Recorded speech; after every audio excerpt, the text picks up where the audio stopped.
প্রিয় দর্শক, আসসালামু আলাইকুম। আজ আপনাদের দেখাচ্ছি পানির ট্যাঙ্কি কীভাবে অটো করতে হয়। অটো করার জন্য প্রয়োজন আমাদের প্রথমত ফ্রড সুইচ।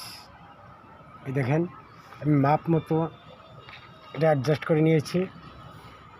এই দেখুন, অ্যাডজাস্ট করে নিয়ে এখন আমি পুরাতন আরেকটি ছিল, অবশ্য ওটা নষ্ট হয়ে গেছে, যার কারণে এটা রিপ্লেস করা লাগছে। তো এই দেখুন, এই যে দুটো তার আসছে, এই দুটোর সাথে আমি জাস্ট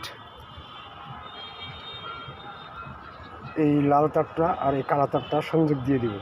দিয়ে ট্যাঙ্কির ভিতরে দেখুন, এই ট্যাঙ্কির ভিতরে আমি যা এভাবে ছেড়ে দেব, তাতেই যখন পানি ট্যাঙ্কি ওই মাপ মতো পানি হয়ে যাবে, তখন অটোমেটিক মোটরটি অফ হয়ে যাবে। আজ এ পর্যন্ত।